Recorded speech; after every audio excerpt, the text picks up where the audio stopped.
네, 우리 새해에도 요한복음 말씀 이어서 보겠습니다. 요한복음 오늘 13장 12절부터 20절까지의 말씀입니다. 요한복음 13장 12절부터 20절까지의 말씀.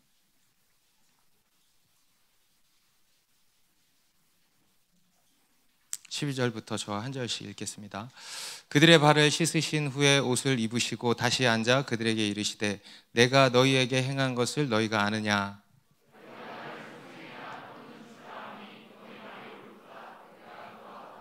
내가 주와 또는 선생이 되어 너희 발을 씻었으니 너희도 서로 발을 씻어주는 것이 옳으니라.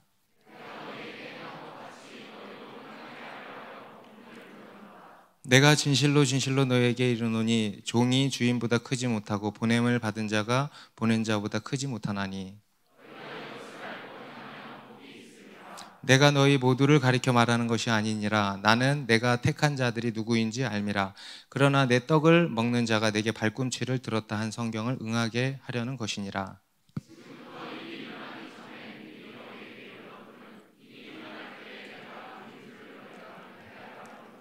같이 읽습니다.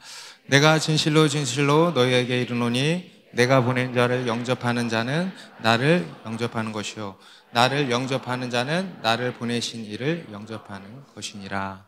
아멘. 네, 2023년 새해가 밝았습니다. 우리 이미 그렇게 인사들 많이 하셨겠지만 다시 한번 우리 좌우로 이렇게 인사합시다. 새해 복 많이 받으세요. 네. 우리가 항상 이렇게 새해가 되면 이렇게 새해 복 많이 받으세요 이러한 인사를 이렇게 하잖아요. 네, 그런 거 보면 우리가 참 복을 좋아한다. 정말 복 받는 거 정말 무진장 좋아한다는 생각이 듭니다. 네, 여러분 복 좋아하십니까? 복 받고 싶죠? 네, 좋습니다. 여러분 우리 하나님은요 복 주시는 하나님이십니다. 네, 성경은 우리 하나님에 대해서 복 주시는 하나님으로 말씀을 하고 있습니다.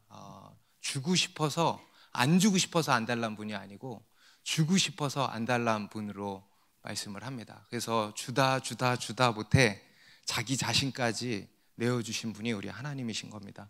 우리 창세기 1장에 보면 하나님이 태초에 천지를 창조하시고 우리 인간을 지으시죠. 첫사람 아담과 하와를 27절에 이제 지으시고 28절에 보면 이렇게 말씀합니다. 하나님이 자기 형상 곧 하나님의 형상대로 사람을 창조하시되 남자와 여자를 창조하시고 어떻게 하셨대요? 그들에게 복을 주셨다는 거예요. 여러분 하나님께서 우리 사람을 창조하시고 제일 먼저 하신 일이 뭐라고요?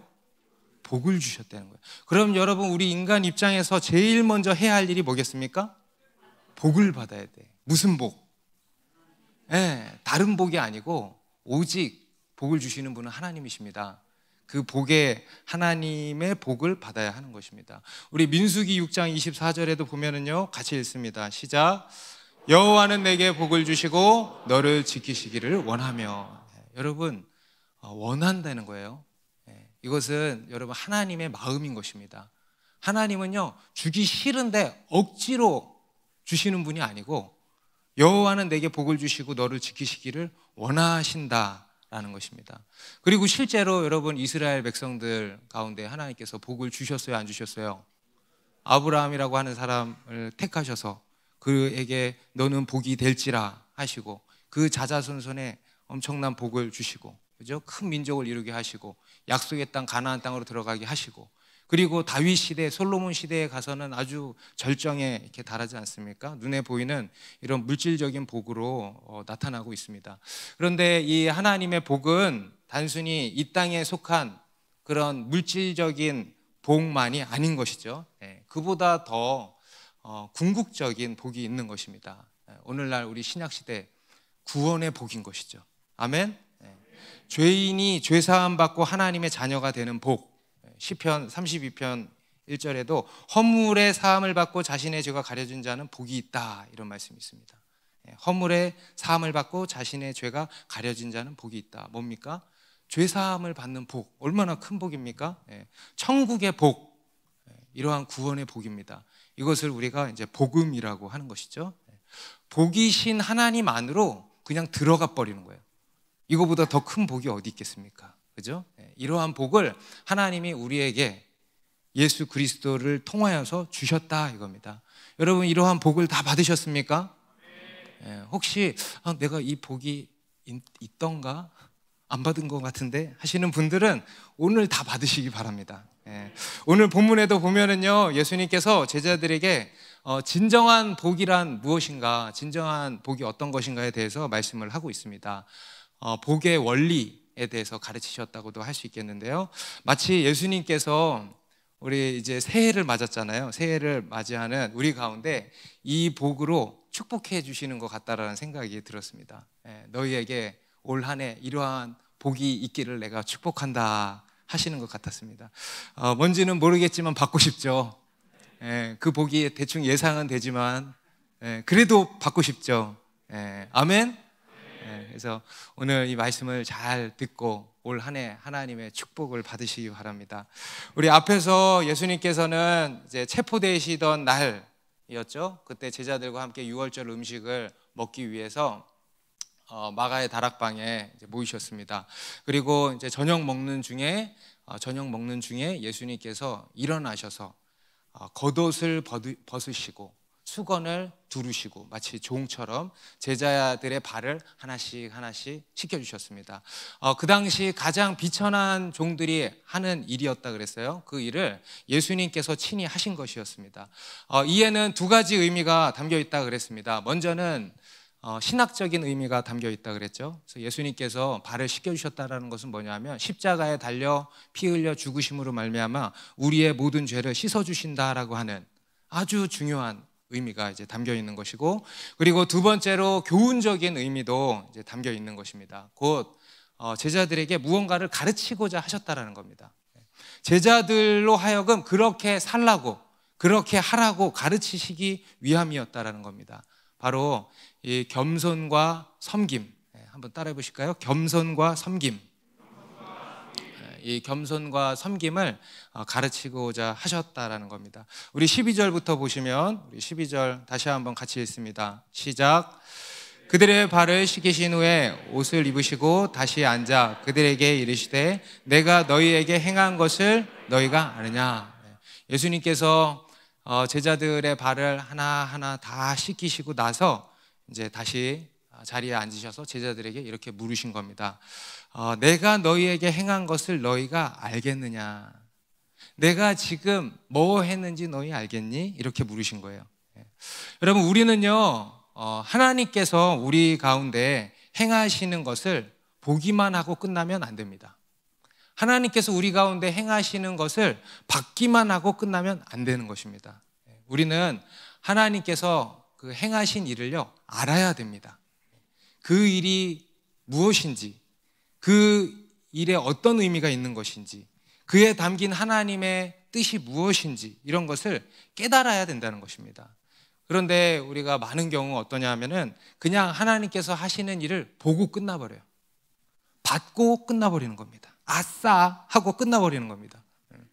그런데 오늘 예수님께서는 그냥 그렇게 넘어가지 않으시는 거예요. 그에 대해서 물으시는 겁니다. 내가 너희에게 행한 것을 알겠냐? 그 안에 담겨있는 의미를 알겠냐? 그 안에 담겨있는 나의 깊은 뜻, 교훈을 깨닫겠느냐? 이렇게 물으시는 겁니다. 그것을 깨달아야 된다, 배워야 한다라고 말씀을 하는 거죠. 여러분, 우리 신앙은요, 잘 들으십시오. 신앙은 배우는 것입니다. 여러분, 배움이 없으면 그것은 잘못 믿는 거예요. 여러분, 우리 신앙에는요, 배움이 있어야 돼요. 그런데 배우지 않는 신앙은 그거는 맹목적인 신앙이에요. 미신입니다. 그거는 종교적인 신앙에 불과한 것입니다. 그냥 맨날 복받고 응답받고 해결받고 그리고 끝난다. 배움이 없다, 교훈이 없다. 여러분, 그 미신 아닙니까? 종교 아닙니까? 여러분, 우리 그리스도인의 신앙은요, 배움이 있어야 돼요. 깨닫는 것이 있어야 돼요. 있습니까, 여러분? 배움이 있습니까? 그리고 여러분, 성장해야 돼. 여러분, 성장이 없는 것은요, 그거는 정상적인 믿음이 아닌 것입니다. 여러분 신앙에는 이러한 성장이 있으십니까? 내 안에 이러한 성장이 없다, 그것은 잘못 믿고 있는 겁니다. 미신적이고 종교적인 신앙생활을 하고 있는 겁니다. 다시 말해서 굉장히 위험한 신앙입니다. 위험한 신앙이라는 게 무슨 말인지 아시죠? 그죠? 아주 위험한 신앙이라는 것입니다. 예수님께서는요, 제자들에게 이것을 늘 체크하셨습니다. 얘네가 깨닫고 있는지, 잘 배우고 있는지, 그래서 잘 성장하고 있는지 늘 이것들을 체크를 하신 것입니다. 그리고 지금도 제자들에게 그거를 체크하시는 거예요. 니네 지금 내가 행한 일을 알겠느냐, 깨닫겠느냐. 그런데 이제 여기서 보면 우리가 주목해야 할 것이 뭐냐면, 예수님께서 내가 너희에게 행한 일을 알겠느냐 이렇게 얘기하시죠. 내가 너희에게 가르친 일을 알겠느냐가 아니고, 내가 너희에게 행한 일을 너희가 알겠느냐, 깨닫겠느냐 이렇게 이야기를 하시는 겁니다. 무슨 말이냐 하면요, 예수님께서는 말로만 가르치시지 않았다는 겁니다.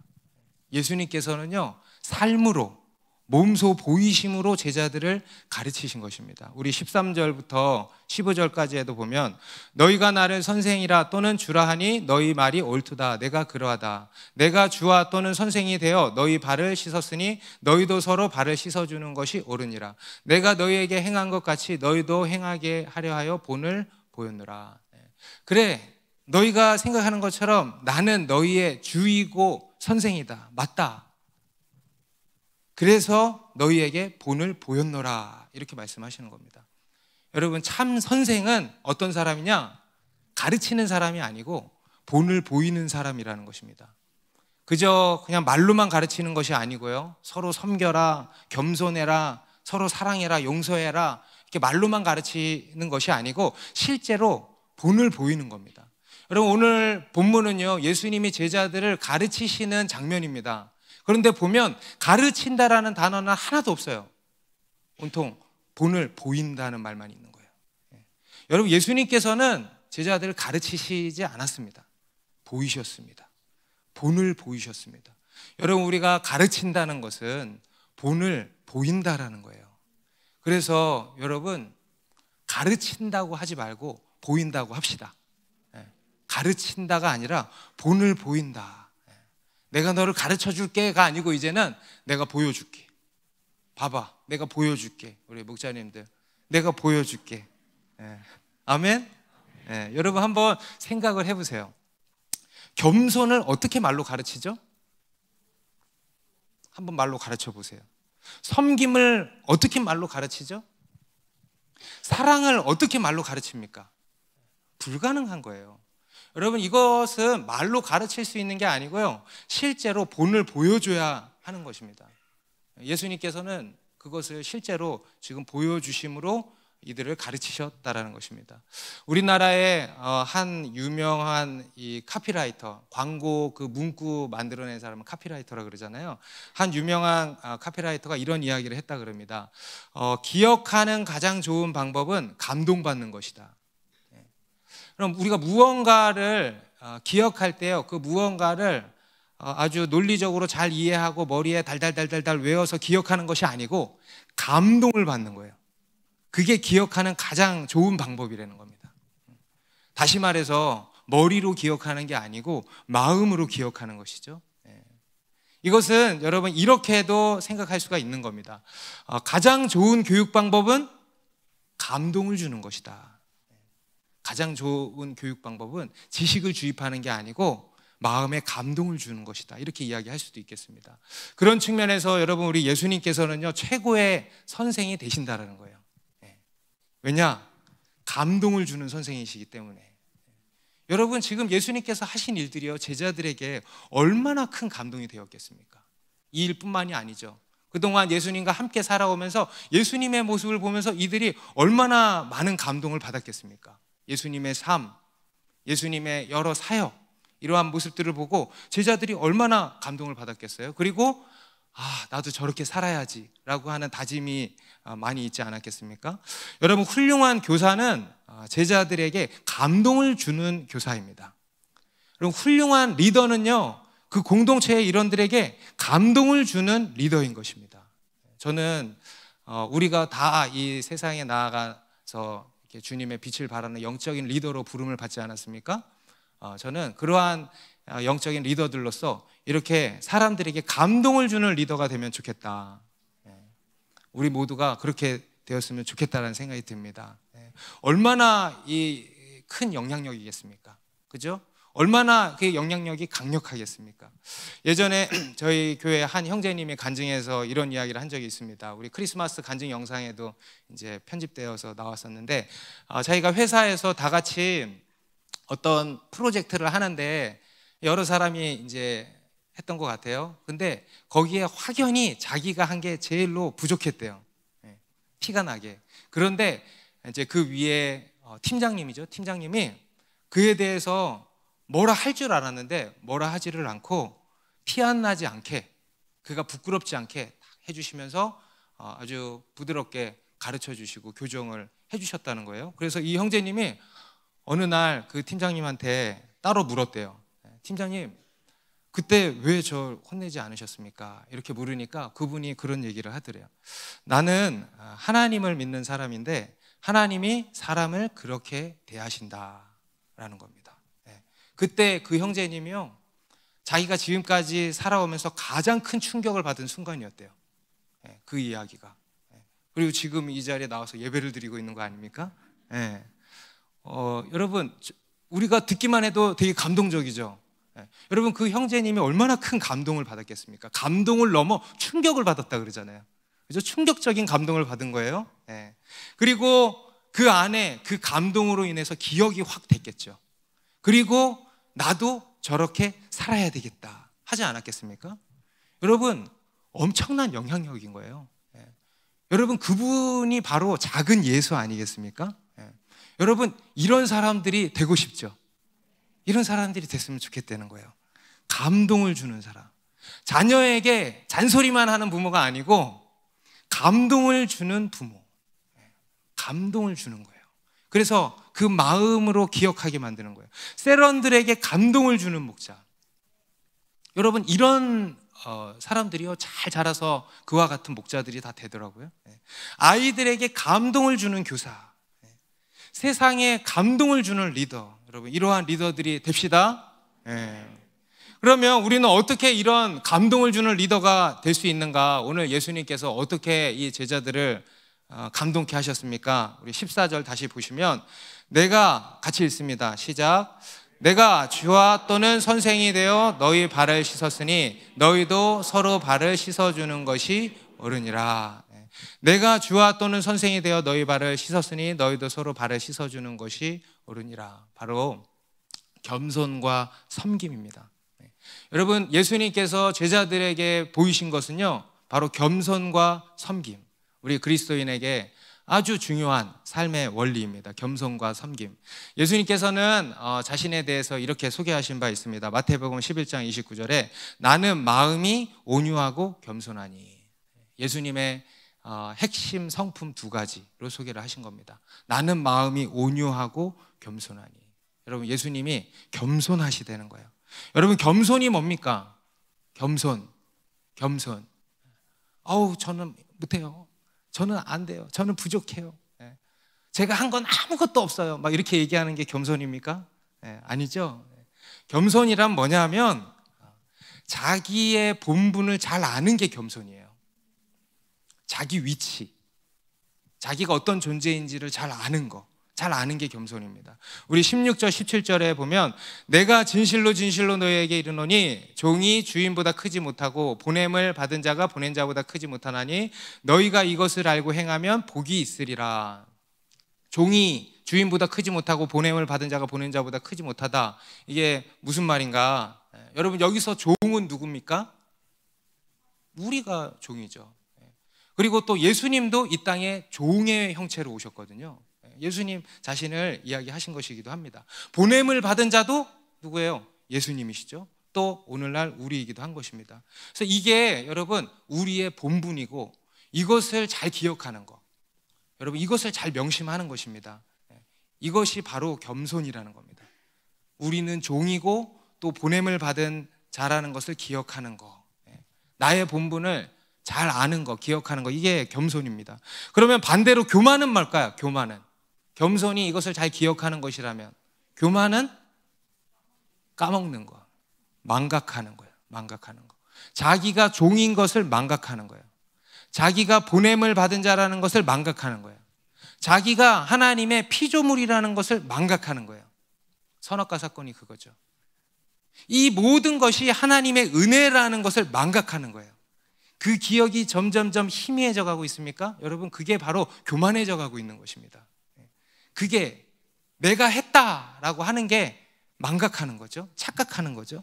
그게 바로 교만이라는 것입니다. 자기가 하나님이라도 되는 양 착각하는 거예요. 이게 바로 교만입니다. 여러분, 우리 그리스도인의 첫 번째 특징은 뭐냐면 겸손이에요. 두 번째 특징도 겸손이에요. 세 번째 특징도 겸손이에요. 그리고 이 겸손은 다 어디서 나오는가 하면 바로 은혜에서 나오는 겁니다. 은혜. 여러분, 우리 그리스도인의 인생, 저와 여러분의 인생은요, 은혜라고 하는 단어밖에는 표현이 안 되는 것입니다. 은혜라는 단어 외에 달리 표현할 수 있는 방법이 없는 거예요. 모든 것이 은혜 아닙니까? 그죠? 아멘입니까? 모든 게 은혜예요. 모든 게. 그것을 알면 우리는 겸손할 수밖에 없는 것이죠. 여러분, 은혜를 아는 자가 겸손한 겁니다. 반대로 은혜를 망각하는 자, 은혜를 모르는 자가 교만한 것입니다. 우리 14절에서도 예수님께서 제자들에게 너희가 서로의 발을 씻어주는 것이 옳다 하시는데, 그냥 너희가 서로의 발을 씻어주는 것이 옳다 하시는 것이 아니고 그 앞서서 뭐라고 하시냐면, 내가 너희의 발을 씻어주었으니 너희도 서로 발을 씻어주는 것이 옳으니라. 은혜죠. 은혜가 앞서는 거예요. 여러분, 이것이 기독교와 다른 종교, 기독교와 다른 일반적인 도덕 윤리와의 차이인 것입니다. 도덕 윤리는 뭡니까? 그냥 너희가 서로의 발을 씻어주는 것이 옳으니라. 이게 도덕 윤리죠. 그런데 기독교는 뭐냐? 그 앞에 이게 붙는 거예요. 내가 너희 발을 씻어 주었으니. 은혜입니다. 은혜에서 시작되는 거예요. 은혜로 말미암는 것입니다. 여러분, 방점이, 무게중심이 뒤에 있는 게 아니고 앞에 있는 거예요. 은혜에 있는 것입니다. 내가 너희 발을 씻어 주었으니 그 은혜를 늘 기억하고 너희가 서로 발을 씻어줘라. 여러분, 이게 기독교의 본질입니다. 은혜고 또 이것이 바로 겸손인 것입니다. 그리고 또 우리가 그렇게 이제 겸손할 때 어떻게 하라는 것이냐? 우리 그리스도인의 첫 번째, 두 번째, 세 번째 특징이 겸손이면 네 번째 특징은 섬김. 겸손에는 섬김이 흘러나오는 것입니다. 여러분, 겸손과 섬김은요 세트죠. 하나입니다. 그래서 겸손은 섬김으로 나타나게 돼 있어요. 그리고 또 섬기려면 겸손해야 돼요. 여러분, 누가 섬깁니까? 겸손한 사람이 섬기는 거예요. 섬길 줄 모르는 사람은 어떤 사람인 거예요? 교만한 사람인 거예요. 교만한 사람은 어떤 사람이에요? 은혜를 모르는 사람이에요. 여러분, 예수님께서는요 겸손하셨습니다. 그래서 섬기셨습니다. 뭘 하든지, 예수님은 뭘 하든지 섬김으로 하셨어요. 여러분, 우리가 어떤 사람은요 뭘 하든지 그냥 자기 잘난 맛에 하는 사람들이 있죠. 그런 사람들은 교회에서 봉사도 그렇게 해요. 실제로 섬기는 일도 그렇게 해요. 그것은 섬김이 아니죠. 그런데 예수님께서는요 뭘 하든지 섬김의 마인드로 하셨다라는 거예요. 예수님은 리더십도 섬기는 리더십이었다라는 겁니다. 예수님은 리더십도 섬기는 리더십이셨어요. 감동을 주는 리더십, 겸손과 섬김의 리더십. 여러분, 이 세상의 리더십은 다 힘과 권력이에요. 힘과 권력으로 군림하는 리더십입니다. 그런데 예수님의 리더십은요 세상의 리더십과 달라요. 겸손과 섬김으로 사람들을 감동시키는 리더십. 할렐루야. 여러분, 이러한 리더십이 우리에게 다 있기를 바랍니다. 예수님께서는요 앞에서도 제자들에게 거듭거듭 말씀하신 바입니다. 누구든지 크고자 하는 자는 너희를 섬기는 자가 되고, 누구든지 으뜸이 되고자 하는 자는 너희의 뭐가 되어야 한다고 그랬어요? 종이 되어야 된다. 누구든지 크고자 하는 자는 섬겨야 되고, 으뜸이 되고자 하는 자는 종이 되어야 된다.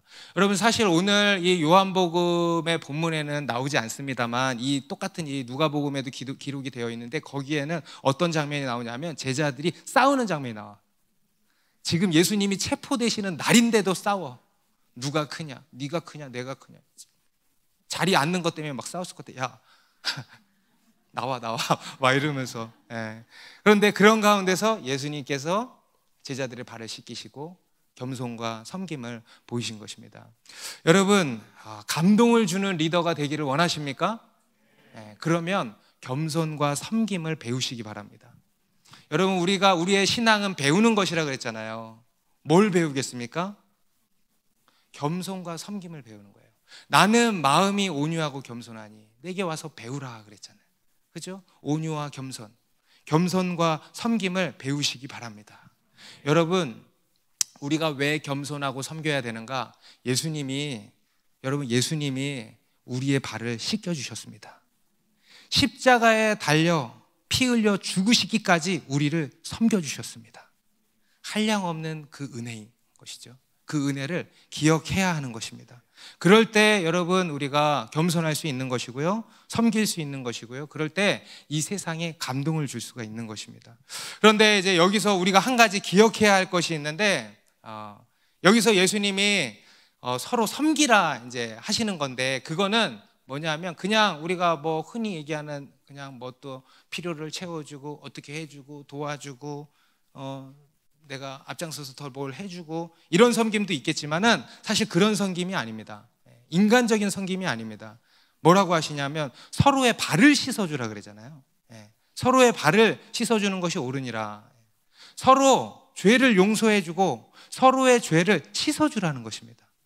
그러니까 단순히 이 세상 사람들도 가늠할 수 있는 그런 육신적인 필요를 채우는 그런 인간적인 섬김이 아니라는 거예요. 이것은 제가 이런 이름을 붙여봤습니다. 영적인 섬김을 얘기하는 겁니다. 여러분, 우리 그리스도인의 섬김은요, 세상 사람들도 섬기잖아요. 그 섬김과 사실 본질적으로 달라요. 영적인 것입니다. 영적인 섬김이 있어야 돼요. 세상이 할 수 없는, 알 수도 없는, 그죠? 오직 예수 그리스도의 제자 공동체 안에서만 가능한 섬김, 서로의 발을 씻어주는 것, 서로의 죄와 허물을 씻어주는 것, 이러한 영적인 섬김을 지금 말씀하고 있는 것입니다. 여러분, 우리가 이러한 영적인 섬김, 서로 발을 씻어주는 섬김을 하려면 가장 먼저 해야 될 게 뭘까? 서로 발을 씻어주려면 어떻게 해야 돼? 물을 떠와. 아이고, 열심히네. 발을 내밀어야 될 거 아닙니까? 여러분, 서로 발을 씻어주려면 어떻게 해야 돼요? 발을 내밀어야 돼요. 여러분, 그 당시에는 발을 씻어주는 것도 어려운 일이지만 발을 내미는 것도 어려운 일이었어요. 왜냐하면 자기 발에 묻은 이 때, 부르튼 상처난 이 발, 수치스러운 발을 내미는 것이 쉽지가 않은 거예요. 제가 예전에 기독교 학교에서 근무할 때 이런 세족식을 그런 거 꼭 하잖아. 그래서 했는데 애들이 쉽게 발을 못 내밀더라고요. 창피하다는 거예요. 자기 아토피 있다는 거예요. 그러면서 그거를 되게 수치스럽게 이렇게 여기는 아이들이 몇몇 있었습니다. 그런데 여러분, 우리는 그러한 우리의 발을 내밀을 수 있어야 돼요. 다시 말해서 여러분, 공동체 안에서 자신의 죄와 허물과 상처와 수치를 드러낼 수 있어야 된다 이겁니다. 다시 말해서 자기를 노출시킬 수 있어야 돼요. 우리 요한 1서 1장 7절과 9절 말씀을 다 같이 읽겠습니다. 시작. 그 빛 가운데 계신 것 같이 우리도 빛 가운데 행하면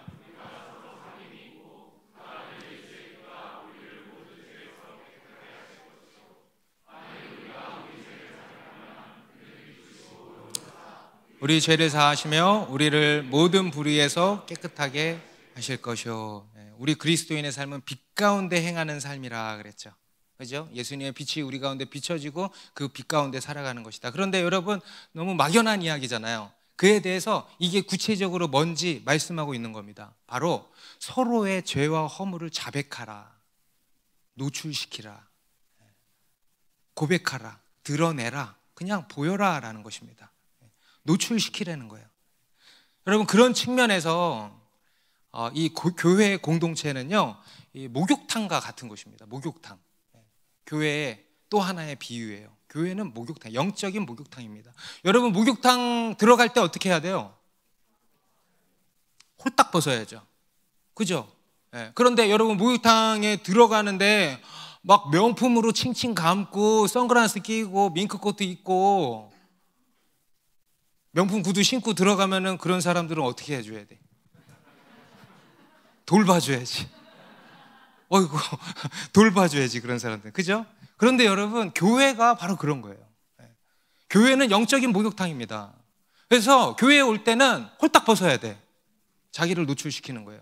그런데 어떤 사람들은 뭐 자기 스펙으로 휘어 감고 어쩌고 저쩌고 막 잔뜩 입고, 이런 사람들은 어떻게 해줘야 돼? 돌봐줘야 돼. 아픈 사람들, 많이 아파서 그런 거예요. 여러분, 건강한 사람들은요 오히려 잘 자기를 노출시킵니다. 그게 건강한 거예요. 그런데 여러분, 교회 공동체는요 영적인 목욕탕이기 때문에 자기를 오픈할 수 있어야 돼요. 여러분, 이게 제일로 중요해요. 여러분, 교회에 와서 할 일은요, 여러분 지금 우리가 예수님 앞에 나왔단 말이에요. 우리가 할 일이 뭐가 있겠어요? 예수님 뭐 발 닦아드립니까? 뭐가 있겠어요? 발을 내밀면 되는 거예요. 자기를 노출시키면 되는 것입니다. 그러면 그때 예수님의 빛이 비춰져서 어둠이 떠나가고 상처가 치유되고 더러운 것이 깨끗게 되고 모난 곳이 깎이고, 그렇게 우리가 온전케 된다라는 것입니다. 근데 이게 이제 새신자들도 그렇고 또 교회 오래 다닌 어떤 사람들도 이게 잘 안 되는 겁니다. 마음 문을 꽉 걸어 잠그고, 그리고 척하고 아닌 척, 괜찮은 척, 나이스한 척, 그리고 아주 교묘하게 무언가 이러한 쉴드를 막 치는 사람들도 있어요. 어떤 사람들은 제가 보니까 자기 얘기를 나름 한다고 하는데 1인칭으로 얘기를 하지 않고 남 얘기하듯이 하더라고, 말하는 게 이렇게 보니까. 그래서 자기 얘기를 나 그냥 이러이러한 연약함이 있어요, 나 이러이러한 게 어려워요, 어쩌고저쩌고 이렇게 얘기를 하면 되는데, 요즘에 이런 것 때문에 힘든 사람들이 있는 것 같아. 이런 식으로 이왕 할 거면 그냥 자기를 딱 오픈하면 될 것인데, 여러분 삶에 어떤 문제가 있습니까? 여러분 공동체에 오픈해 보세요. 공동체에 노출시켜 보세요. 그게 바로 빛 가운데 나오는 것이고요. 그럴 때 그 예수 그리스도의 빛이 우리를 비추고 우리를 새롭게 하고 우리를 깨끗게 하고 온전케 할 것입니다. 그리고 두 번째로 우리가 서로의 발을 씻겨준다는 것은 뭐냐면, 우리가 이에 있어서 좀 한 가지 오해하지 말아야 될 것이 있는데요, 우리는 이 서로의 발을 씻겨준다, 이것을 가지고 이렇게 생각을 하는 겁니다. 형제의 어떤 허물이 발견된 것에 대해서 눈을 감아주는 거예요. 그냥 이렇게 덮어주는 거예요. 그것이 용서라고 생각하고 사랑이라고 생각을 하는 겁니다. 그런데 여러분, 오늘 예수님께서는 뭐라 그러셨어요? 서로의 발을 덮어줘라. 어이구, 다시 덮어주면 되겠어? 다시 양말에 신겨줘? 그게 아니고 뭐예요? 서로 씻겨주라는 거예요. 씻겨줘라. 여러분, 그냥 덮어주고 눈 감고 모르는 척 해주고, 여러분 이게 용서이고 사랑이 아니에요. 예수님께서는요 씻겨주라고 하시는 겁니다. 무슨 얘기냐면, 서로의 허물을 묻어주지 말고 적극적으로 드러내고 감싸 안으라는 거예요. 감싸 안으라는 거예요. 여러분, 이것은 그렇다고 상대의 어떤 잘못을 지적질하라는 것이 아닙니다. 여러분, 지적질은 그런 게 아니에요. 그것은 지적질하라는 게 아니에요. 여러분, 지적이 뭐예요? 말 그대로 상대의 허물을 그냥 드러내는 것, 그거에 그치는 게 지적입니다. 그게 판단이고 그게 정죄예요. 그러다가 결국 상대에게 상처만 주는 거 아니겠습니까? 여러분, 발을 씻겨준다는 것은 지적하라는 게 아니에요. 판단 정죄하라는 게 아니에요. 그것을, 그 문제를 끌어안고 함께 아파해 주라는 것입니다. 그 문제를 해결하기 위해서 함께 노력해 주라는 것입니다. 여러분, 예수님께서 그랬죠. 비판하지 마라, 정죄하지 말라, 판단하지 말라 그러셨잖아요. 여러분, 이것은요 그냥 비판하지 말라니까 눈 감아, 아니야 그냥 모르는 척 덮어버려, 이게 아니라는 것입니다. 비판하지 말고 정죄하지 말라는 것은요 단순히 지적하는 일에 그치지 말라는 거예요. 너 왜 이리 발이 더러워, 빨리 가서 씻어. 여러분, 이거는 지적하는 거예요. 지적에 그치는 게 바로 비판하는 것이고 정죄하는 것이고 판단하는 것인데, 발을 씻어준다는 것은 뭐냐면 그 문제를 끌어안고 함께 아파하고 함께 노력하는 거. 이해되십니까? 여러분, 이것이 서로 발을 씻어주는 것입니다. 그리고 이것이 바로 교회입니다. 영적인 섬김이 있는 곳. 그래서 점점 성장하고, 여러분 우리가 서로 발을 씻겨주면요 우리가 또한 계속 성장하죠. 그래서 예수 그리스도를 더 닮아가게 되죠. 여러분 그게 바로 교회인 것입니다. 물론 그에 있어서 우리가 겸손과 섬김의 길을 선택하고 가는 데 있어서 그것을 이용해 먹는 사람들도 있어요. 사랑을 이용하는 사람, 우리 오늘 본문 18절에 보면 그런 사람이 나오죠. 내가 너희 모두를 가리켜 말하는 것이 아니니라. 나는 내가 택한 자들이 누구인지 알미라. 그러나 내 떡을 먹는 자가 내게 발꿈치를 들었다 한 성경을 응하게 하려는 것이니라. 내 떡을 먹는 자가 내게 발꿈치를 들었다. 배신자예요, 배신자. 누굽니까?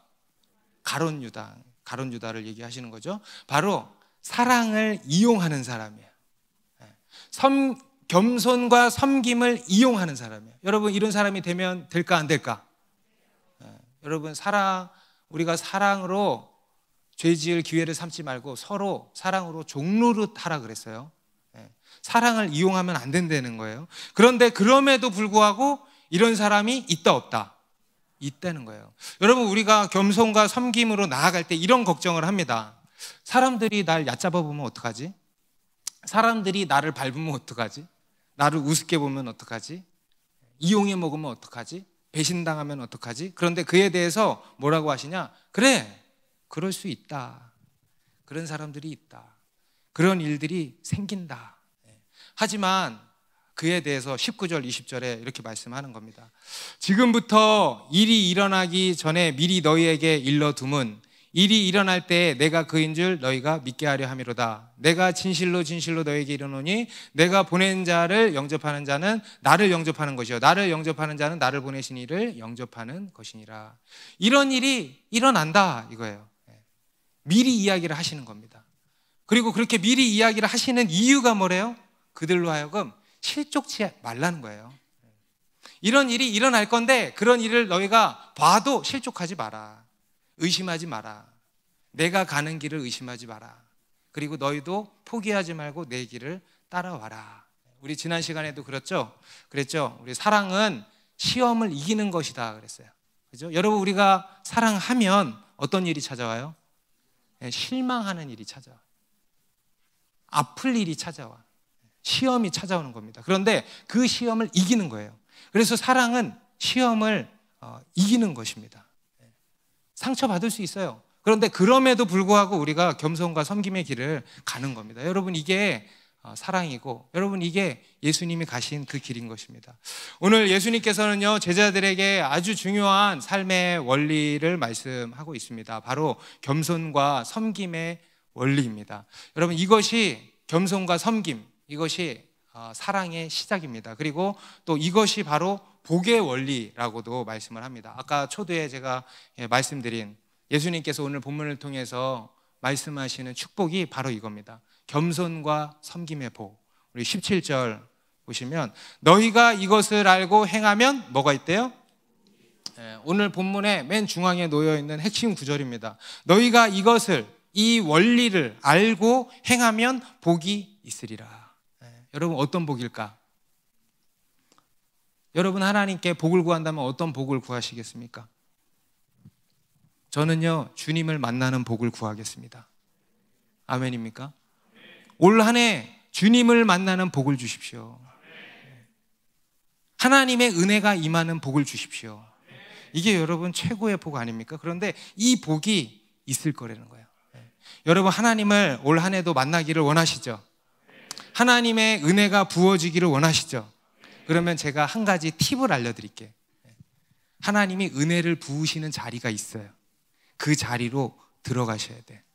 그리고 그 하나님이 은혜를 부으시는 자리가 어디냐? 바로 겸손과 섬김의 자리인 것입니다. 우리 야고보서 4장 6절 같이 읽습니다. 시작. 그러나 더욱 큰 은혜를 주시나니 그러므로 일렀을 때 하나님이 교만한 자를 물리치시고 겸손한 자에게 은혜를 주신다 하셨느니라. 여러분 하나님께서 올 한 해 우리에게 더 큰 은혜를 주실 줄로 믿습니다. 그런데 그 은혜는 누구에게 부어진대요? 겸손한 자, 곧 겸손과 섬김의 자리에 부어진다라는 라는 것입니다. 여러분, 우리 하나님께서는요, 이 겸손과 섬김의 자리에서 우리를 기다리고 계십니다. 거기서 우리를 만나 주시려고 기다리고 계십니다. 여러분, 탤런트 차인표 씨 잘 아시죠? 모르면 알면 아무튼 차인표 씨, 신혜나 씨 부부 잘 아시죠? 우리나라 대표 크리스찬 연예인 커플이잖아요. 혹시 이 차인표 씨 간증 들어보신 분 있나요? 이 차인표 씨가 모태신앙이에요. 그런데 여러분, 모태신앙 여러분들도 잘 아시겠지만 모태신앙이 많잖아요. 이 차인표 씨도 평생 예수님의 이름으로 기도도 하고 또 성경도 읽어오고 했는데 예수님을 만나지를 못한 거예요. 사람들이 예수님의 음성을 막 들었다 그러는데 자기도 그 예수님의 음성을 듣고 싶은데 들어본 적이 없는 거예요. 나이가 40이 될 때까지. 그래서 너무 답답했대요. 그래서 어떻게 하면 예수님의 음성을 들을 수 있을까? 그래서 이것저것 별짓을 다 했대. 심지어는 지저스라고 하는 뮤지컬이 있었는데 그게 예수 역할로 4년 동안 출연도 했대. 그렇게 하면은 예수님의 음성을 들려주실까 해서 공짜로, 무료로 출연료 하나도 안 받고 그렇게 하면 예수님의 음성을 들려주실까 해서 이런저런 막 노력을 많이 이제 한 거죠. 그런데도 그런 예수님의 음성을 듣지를 못했대요. 그러다가 이제 2006년도에 어느 날 그 와이프 신혜라 씨가 한국 컴패션의 홍보대사가 이제 됐는데 하루 인도 콜카타, 우리 교회도 이제 그동안 쭉 단기 선교 갔다 왔잖아요. 인도 콜카타 지역으로 아이들을 만나러 선교 여행을 가게 됐대요. 그래서 이제 다 가기로 계획이 되고 이렇게 했는데 무슨 일이 생겨가지고 피치 못할 사정으로 이 신혜라 씨가 못 가게 된 거예요. 다른 사람들 다 가기로 다 계획이 다 돼 있는데 자기가 빠져야 되는 거죠. 그러니까 이제 너무 큰일이 났고 너무 미안한 일이 생긴 거죠. 그래서 이 신혜라 씨가 차인표 씨한테 대신 가달라고 부탁을 한 거예요. 그런데 이 차인표 씨는 그런 게 너무 싫은 거야. 그래서 나는 안 간다, 가기 싫어서 이런 핑계 저런 핑계 막 다 됐는데 어떻게 그게 안 돼가지고 그냥 끌려가다시피 해서 가게 됐대. 가면서도 그 컴패션 그 자원봉사자들이랑 얼굴 섞이기 싫어가지고 봉사 가는데 혼자 1등석 타고 갔대. 텅 빈 자리에서 자기 혼자 앉아있더래. 봉사하러 가면서 정말 왕처럼 그러고 갔대요.